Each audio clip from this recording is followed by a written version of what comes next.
Assalamualaikum warahmatullahi wabarakatuh. Pada kesempatan kali ini, di video ketiga, pada pertemuan ketiga kali ini kita akan membahas tentang model dari export system. Apa aja dari model-modelnya, unsur-unsurnya, nanti kita akan bahas satu persatu. Jadi pertemuan kedepannya akan semakin seru, akan bahas macam-macam banyak hal tentang export system. Nah, ini ada tiga unsur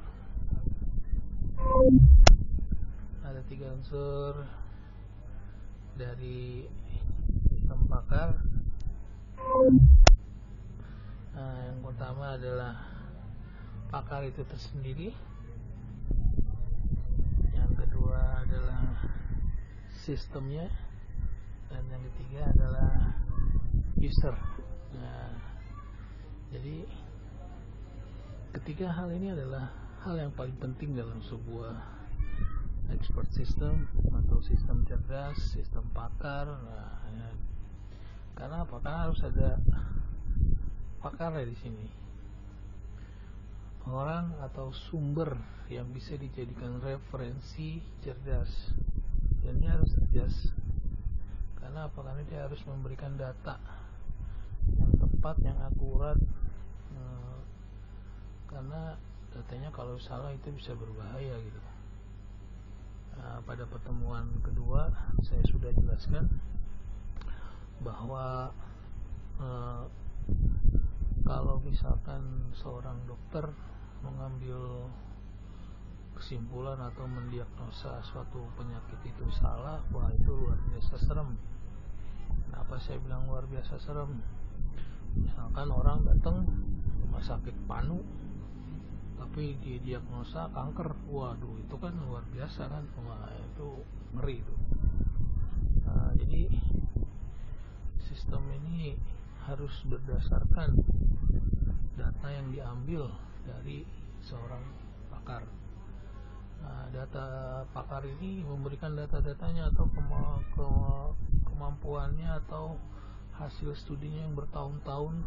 Kenapa disebut pakar? Ya karena dia sudah pakar di bidang tersebut dan sudah belajar bertahun-tahun, makanya disebut pakar. Jadi ilmunya ditransfer ke sebuah sistem.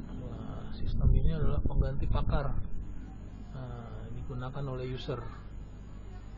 Misalkan nih, kalau yang sekarang lagi in atau yang lagi tren terkini lah gitu ya, adalah COVID-19.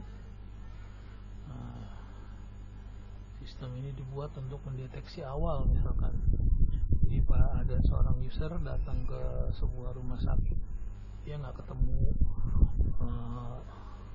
dokternya dulu, dia hanya ketemu robot atau ketemu komputer atau ketemu sistem, dan dia akan menjelaskan keluhan-keluhannya apa aja.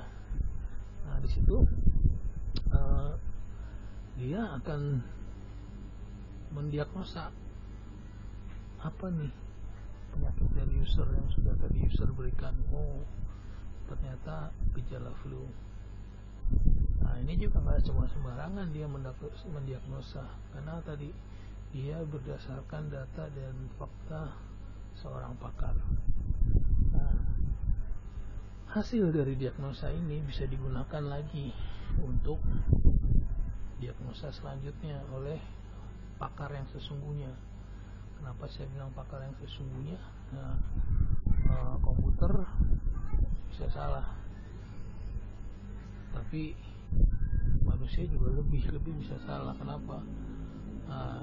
Tidak ada sistem yang sempurna, manusia juga nggak ada yang sempurna. Mungkin sistem nggak bisa salah karena dia sudah terprogram, sudah algoritmanya sudah terpokokkan atau terfokus kepada jawaban tersebut. Tapi kalau pakar dia menggunakan insting juga sebagai manusia. Nah, ini 3 unsur dalam pengembangan sistem pakar. Nah, ini selanjutnya seorang pakar, dan ini fakta-faktanya apa, segala macam pengetahuan ini disimpan dalam sebuah database. Nah, database ini juga bisa belajar mandiri ya. Misalkan ternyata virusnya berkembang, wah ini menjadi data fakta baru nih. Nah, setelah menghasilkan fakta mekanismenya, nah ini di sini ada penjelasan sistem. Nah, mungkin ini interface ya, digunakan oleh user. Ini adalah struktur bagan dari sebuah sistem pakar. Jadi dari pakar, kepintarannya atau ilmunya disimpan dalam sebuah database untuk digunakan oleh user. Seperti ini. Komponen-komponen dari sistem pakar, akuisisi, basis pengetahuan, mekanisme, fasilitas belajar mandiri, fasilitas penjelasan sistem, fasilitas antarmuka. Nah, mari kita bahas satu persatu. Fasilitas akuisisi pengetahuan. Nah, ini proses pengumpulan data nih awalnya nih. Jadi data itu disimpan dari buku, dari jurnal, dari pakar itu tersebut. Nah, nanti dibuat laporan atau disimpan dalam sebuah database. Nah, nanti yang akan sebagai rujukan atau sumber data yang akan diambil nanti ke depannya oleh sistem yang dibuat. Nah, ini harus data yang besar gitu kan, nggak mungkin penyakit kan, nggak mungkin satu penyakit, itu banyak.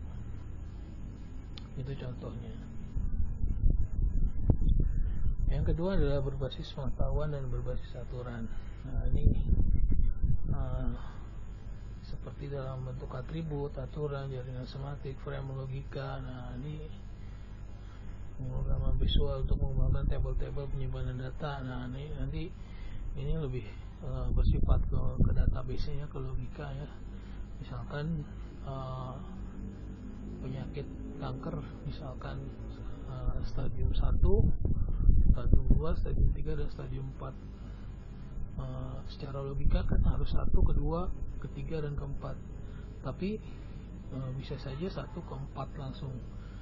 Tapi secara logika itu harus berurutan 1, 2, 3, 4. Nah, seperti itu. Jadi ada aturan-aturan yang dibuat. Nggak bisa mungkin langsung vonis langsung kanker 4. Ternyata dia kenapa nggak kanker 1, kanker stadium 1 gitu, karena dia sudah melewati fase-fasenya. Nah, seperti itu. Jadi atribut-atribut kanker stadium 1 itu apa aja, kanker stadium 2 apa aja, 3 apa aja. Nah, itu sampai seperti itu. Yang ketiga adalah mekanisme interferensi bagian sistem pakar yang melakukan penalaran. Nah, ini nalar nih. Jadi dokter itu harus berpikir secara manusiawi juga. Jadi penalaran maju dan penalaran mundur. Nah, jadi dia kira-kira 10 hari ke depan ini bagaimana nih, apa yang akan terjadi, terus kalau misalkan gagal apa yang terjadi. Nah, itu harus ada nalar seperti itu. Jadi dia berdasarkan prediksi. Kalau saya contohkan adalah BMKG. Misalkan BMKG itu bekerja meramal semua gitu, ramalan cuaca. Kita percaya ramalan cuaca besok hujan, tapi realnya belum tentu. Nah, namanya juga ramalan. Nah, itu prediksi. Nah, seperti itu. Fasilitas belajar mandiri, mengembangkan dirinya untuk fakta-fakta. Nah, pada pertemuan sebelumnya saya sudah menjelaskan machine learning. Jadi dia memperbaiki kesalahan yang sudah dilakukan oleh sistem. Nah, setelah dilakukan kesalahan, diperbaiki kesalahan, jadi terus seperti itu sampai menghasilkan sistem yang hampir sempurna. Saya nggak pernah bilang sistem itu sempurna. Sistem itu nggak ada yang sempurna.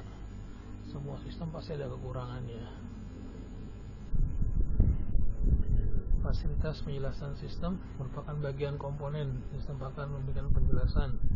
Nah, jadi kayak QA ya, Question and Answer dalam sebuah sistem.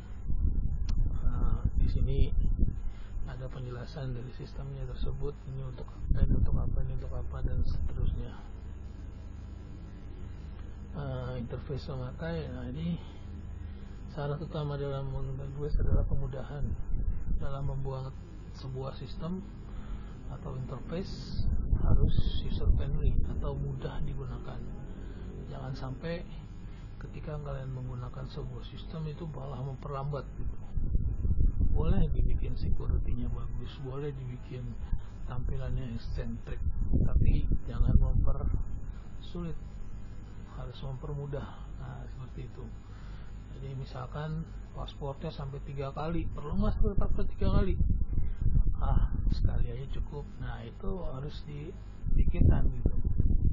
Nah, jadi syarat utama dalam membangun sebuah user interface adalah mudah, jangan sampai sulit. Ingat, mudah. Oke, waduh, hari ini cepat sekali sepertinya. Materi dari saya sudah saya jelaskan semuanya. Ini ada soal, nanti saya jawab di kertas, boleh jawabannya aja, di foto, dikirim ke email saya profarmansp@gmail.com. batas waktunya sampai besok jam 12 malam. Nah, jadi hari ini pertemuannya sampai di sini. Kita bahas tentang model expert system. Jika ada pertanyaan bisa langsung ke saya. Seperti itu. Oke, sebelumnya saya tutup. Assalamualaikum warahmatullahi wabarakatuh.